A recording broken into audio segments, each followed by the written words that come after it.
এ জন্মেও চলে গেল। রুহিদাস বড় হলো, ছেলে একটা ব্যবসা শুরু করেছে। ও মায়েরা, আমরা তো লাভের জন্য ব্যবসা করি। কোথায় গেলে কোন ব্যবসাটা করলে একটু বেশি লাভ পাওয়া যায়? রুহিদাসের এই ব্যবসা নয়, ব্যবসা করে কিন্তু লাভের জন্য নয়। প্রত্যেকদিন রুহিদাস 2 জোড়া করে জুতো বানায়। 1 জোড়া ফ্রিতে মানে বিনামূল্যে বৈষ্ণব সেবায় দিয়ে দেয়, আর 1 জোড়া জুতো বিক্রি করে রুহিদাসের সংসার চলে। একটা রাস্তায় ভক্ত যেতে যেতে প্রশ্ন করেছিল, আচ্ছা রুহিদাস, ধরো তোমার 1 জোড়া জুতো বিক্রি হলো না, লাভ লোকসান তো থাকে, রোজ যে তোমার বিক্রি হবে তা তো নয়। ধরো 1 জোড়া তুমি ফ্রিতে দিলে, আর 1 জোড়া যদি বিক্রি না হয়, সেদিন কি তুমি উপবাসে কাটাও?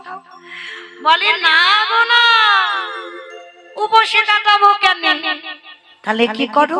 বলে শোনো, আমারে ঘরে জলধরে মূর্তি বসানো আছে, তার চরণে বসে যেদিন বাহ্যিক জগতের আহারে কিছু জোটে না, ওই চরণ তলে বসে মনে তুলসী ভক্তি চন্দন নয়ন বাড়ি মিশ্রিত করে আমারে গোবিন্দ চরণ তলে দিয়ে সকাল থেকে সারা রাত আমি কি পান করি জানো?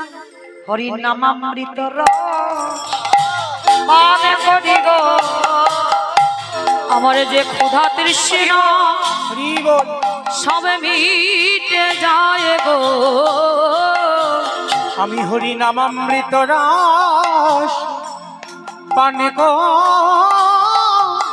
করি গো। দেখবেন বাবা, যারা ভক্তি জগতে ডুবেছেন, খিদে যদি পাই, যেমন আমার এই বাবারা বসে আছেন সব জায়গায়, ওনাদের জন্য বললাম কি গাইবো আমি খুঁজে পাই না, সব জায়গায় পৌঁছে যায়। তাহলে এই যে আমি তো চেনা মানুষ, কিসের দরকার ছিল আসবার? আমার জন্য আসা নয়, এই হরির নামামৃত রস একটু পান করবে। আর এই রসটা যে একবার পান করতে পেরেছে, এই রসে যে একবার ডুবেছে, তার আর সংসার জীবন ভালো লাগে না। মানে সর্বদা কোথায় একটু কীর্তন হচ্ছে, ভাগবত হচ্ছে, পাগলের মতো ছুটে ছুটে যায়। হ্যাঁ, এটাই তাদের মনে হয়। তা সেই রুহিদাস অনেক ভজন জগতে অনেক বড় ভক্ত হয়েছে, সারাদিন হাতে করে কাম, মুখে বলে না। আর এদিকে ভগবান মনে মনে ভাবছে, ও বেটা তো মুচির ছেলে, ওকে তো জাতে তুলতে হবে। কিন্তু কি করে জাতে তুলবো? সমাজ তো মেনে নেবে না, সমাজ তো বলবে ও মুচি, ছোট জাত। কিন্তু ওরা তো সবাই জানে না, মুচি হয়ে শুচি হয় যদি কৃষ্ণ ভজে, যদি কৃষ্ণ শুচি হয়ে মুচি হয় যদি কৃষ্ণ, যদি কৃষ্ণ।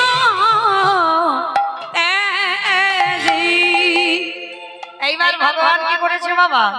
চিন্তায় বসেছে। আর ঠিক সেই সময় যুধিষ্ঠির মহারাজ এসেছে। কৃষ্ণ কৃষ্ণ, কটা কথা ছিল। কি কথা? বলে দেখো, কুরুক্ষেত্রের মাঠে পিতামহ ভীষ্মকে সরসজ্জায় দিলাম, অষ্টগুরু দ্রোণাচার্যকে বধ করলাম, আমার ভাইদের মারলাম, ভগ্নিপতিকে মারলাম, আত্মীয় পরিজনকে মারলাম, এতে তো পাপ হয়েছে। তা ভগবান বলে হ্যাঁ, তা একটু হয়নি, তা তো হয়েছে। কৃষ্ণ, সব পাপ থেকে মুক্তি পাবো কি করে? ভগবান মনে মনে চিন্তা করছে, এই তো সুযোগ, এই সুযোগে আমি বেটা মুচির ছেলেটাকে একটু জাতে তুলবো। কিন্তু কি করে জাতে তুলবো? বলে শোনো, একটা কাজ করতে হবে, তোমাদের যজ্ঞ করতে হবে। যজ্ঞ? আমি তো রাজস্বাই যজ্ঞ করেছিলাম। বলে শোনো, করেছো, কিন্তু প্রকৃত বৈষ্ণব সেবা হয়। আর যেদিন তোমরা প্রকৃত বৈষ্ণব সেবা দেবে, ওই সেবার গ্রাসে গ্রাসে স্বর্গে জয় ঘন্টা বাজবে, আর ঘন্টা বাজলেই মনে করবে পাপ থেকে মুক্ত। তাহলে কি হবে? চিন্তায় পড়ে গেল। আর চিন্তায় পড়ে গিয়ে বাবা ভগবান বলছে, শোনো, যে কেউ গেলে হবে না, আমার বিচারে একজন বৈষ্ণব আছে। কে? কাশী ধামে যার নিবাস, যার নাম হলো আমার ভক্ত রুহিদাস। যেই না বলেছে পঞ্চ পাণ্ডব লাভ দিয়ে চলে। বলে কৃষ্ণ, তুমি বলো কি?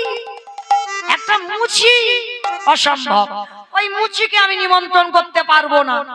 বলে করবে কি করবে না সেটা তোমাদের ব্যক্তিগত ব্যাপার, তবে হ্যাঁ নিমন্ত্রণে যদি যেতে হয় তৃতীয় পাণ্ডব অর্জুনকে যেতে হবে। কেন বাবা? ওই বেটার বড্ড অহংকার, কারণ ওর রথে সারথি তো কৃষ্ণ, কিন্তু ও তো জানে না যত রথ বসে আছে এই প্রতিটা রথের সারথি হলো আমার পরমাত্মা রূপী কৃষ্ণ। আমার কোন রথ? রক্ত মাংসে দেহ গড়া ঘর, এই যে রথ, এই রথের বাম দিকে হাত দিয়ে দেখেন ধপ ধপ, কি গো ওটা তো কৃষ্ণ। তাহলে এই রথের সারথি কৃষ্ণ, ওইটা আছে বলে এই রথের এত দাম। আর ওইটা যেদিন চলে যাবে বলো হরি হরি বলো হরি হরি। তাহলে রথের সারথিটা চালাচ্ছে তো আজকের ভগবান যেই না বলেছে অর্জুন যাবে, অর্জুন বলছে কৃষ্ণ ও বেটা যাতে ধারে কাছে আসতে না পারে তার কায়দা একটা করে আসে। বেদনা হারে জয় শ্রী মোরারে নম নম প্রভু নম নম। বেদনা হারি জয় শ্রী মোরারে নম নম প্রভু নম নম। সন্ধ্যা সকালে ডাকি যে তোমারে, সন্ধ্যা সকালে ডাকি তোমারে, গৌরী মাঝারে বেদনা হারে জয় শ্রী মোরারে নম নম প্রভু নম নম।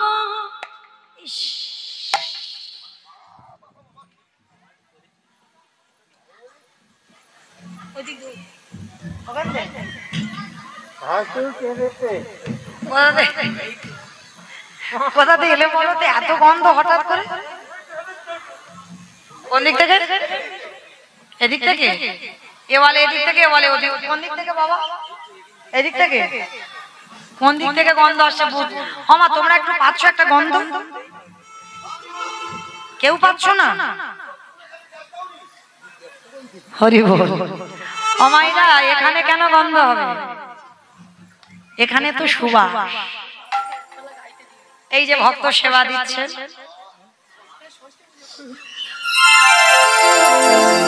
হ্যাঁ সেবা ষষ্ঠী পুজো হচ্ছে সেই কখন থেকে বাবা। ধন্য আমার কমিটি দাদাদের ধৈর্য বলিহারি। সেই আমি ওটা থেকে প্রসাদ হয়ে, যদিও বা প্রসাদ নয় সেবা হচ্ছে, তবু আমি পরবর্তীতে আমি একটা অধম কীর্তনিয়া বলে যাই।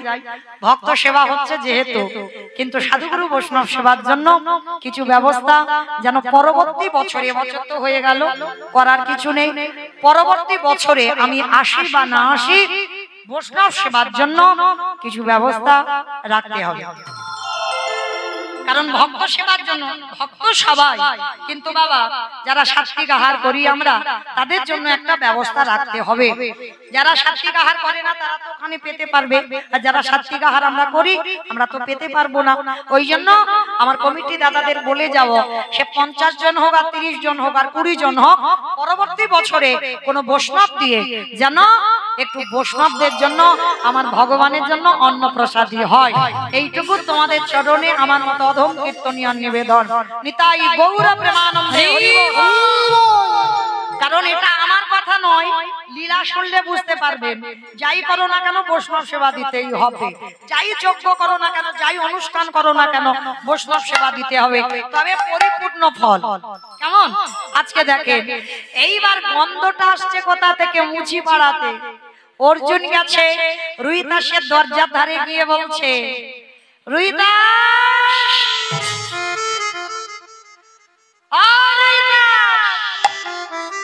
যেই না রুইদাস বলেছে, রুইদাস বেরিয়ে এসেছে। পার্থ আজ আমার দিনটা কত ভালো, তোমার মতো যার রথে সারথি আমার কৃষ্ণ সেই হাজির হয়েছে, এসো আমার ঘরে এসো। এই যে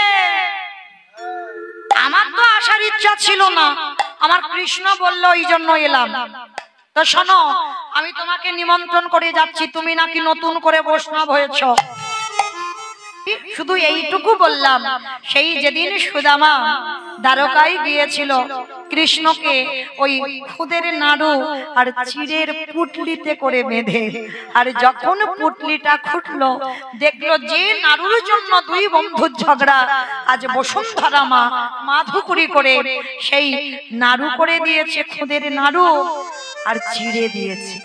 ও বাবা, সুদামা আমার চিবাতে দাঁতে ব্যথা লাগবে বলে তুই আবার চিড়ে ভিজিয়ে এনেছিস? ওরে কানাই রে, আমি বাড়ি থেকে চিড়া ভিজাইয়ে আনি না। ওরে কানাই রে, আসবারে কালে আমি মনে মনে ভাবলাম, তোরে বদনে সবাই কত রাজভোগ তুলে দেয়, মিষ্টি মৃষ্টান্ন প্রখান্ন সেবা, কিন্তু কানাই এই ভিখারির ভিক্ষে করা ছিড়ে তোর বদনে কেমন করে তুলে দেব? আরে এই কথা ভাবতে ভাবতে যখন রাস্তা দিয়ে আসছিলাম, পুটলিটা ছিল আমার বক্ষের পড়ে, আরে যখন আমার মনে এলো তুই রাজার ছেলে, তখন কি হলো জানিস? আমার চোখের জলে ছিড়ে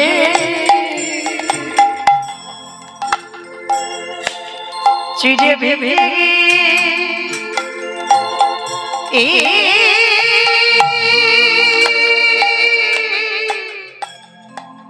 ভিজে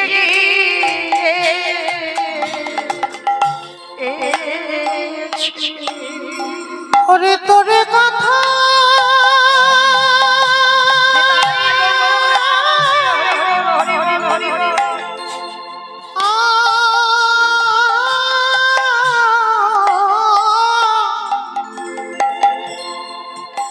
কানাই তোরে কথা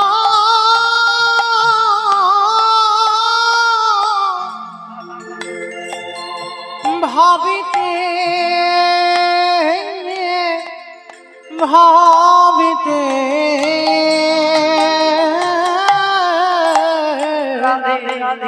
আমার চোখের জলে চিড়ে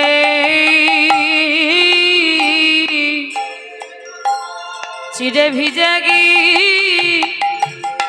গিয়েছে। ওরে সুদামা রে, আমারে মন্ত্রে তন্ত্রে সবাই ডাকে বটে, ওরে সুদামা রে,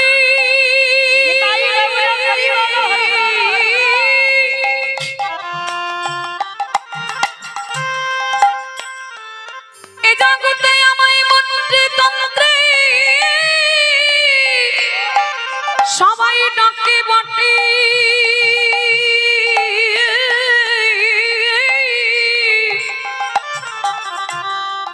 কিন্তু তোর মতো এমন করে প্রেমে দিয়ে প্রীতি দিয়ে নয়নের জলে ভেসে এমন করে কেউ না,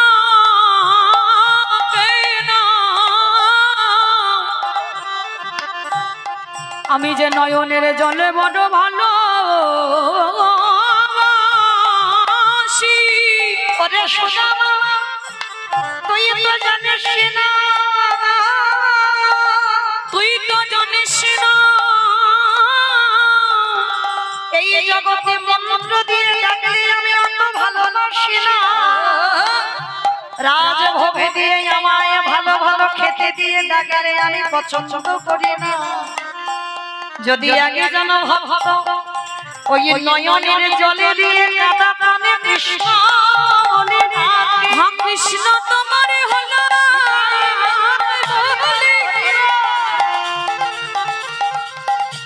যদি কোনো ভক্ত নয়নের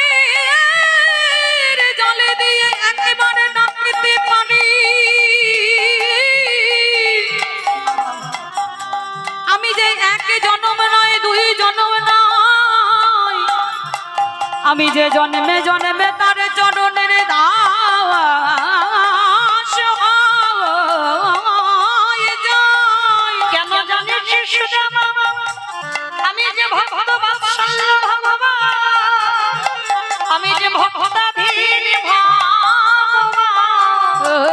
ওই নয়নের জলে বড় ভালোবাসি। তাই যদি কোনো ভক্ত তোরে মতো করে কলিযুগে ডাকারে মতো ডাকতে পারে, আমি তারে দরজা আমি বন্দি হইব। ওই প্রেমে দিয়ে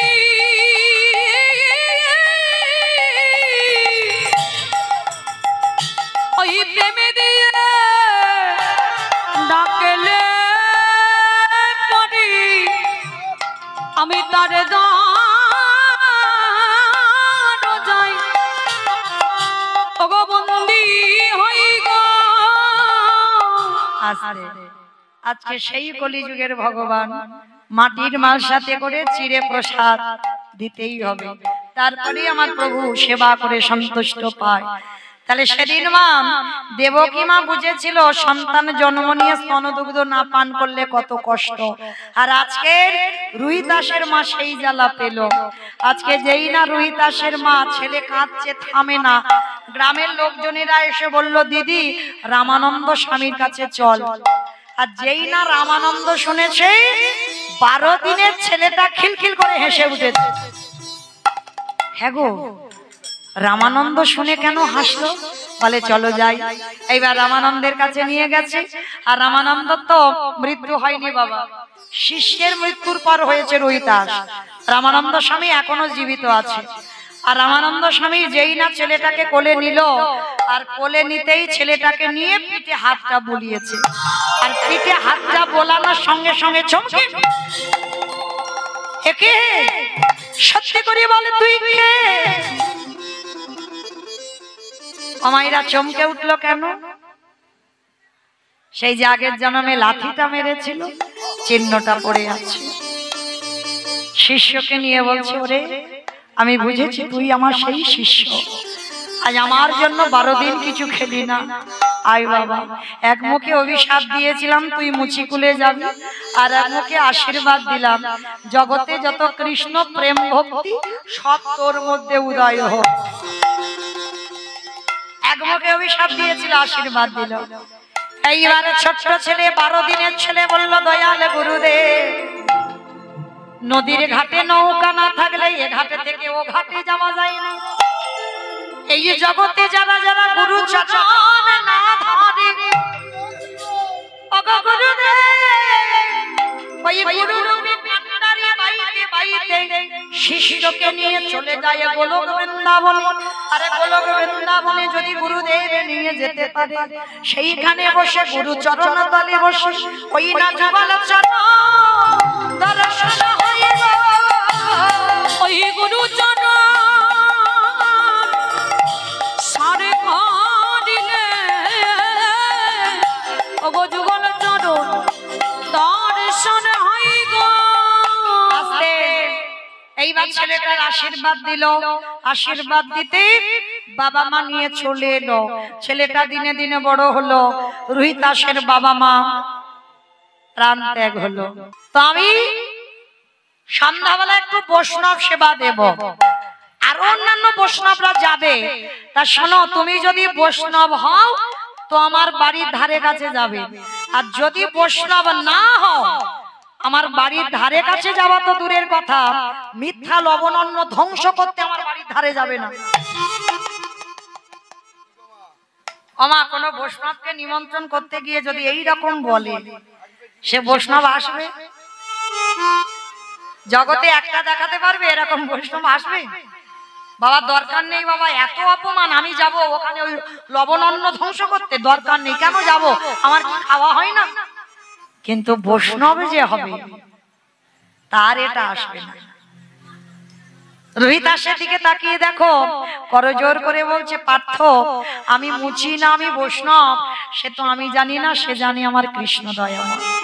তবে তুমি যখন বলছো আমি যাব, তবে তার আগে একটা কথা, আগে আমার বাড়িতে এসেছো একটু প্রসাদ পাও। অসম্ভব, আমি অর্জুন ক্ষত্রিয় কুলের ছেলে, তৃতীয় পাণ্ডব, আর আমি কিনা প্রসাদ পাবো একটা মুচির বাড়িতে?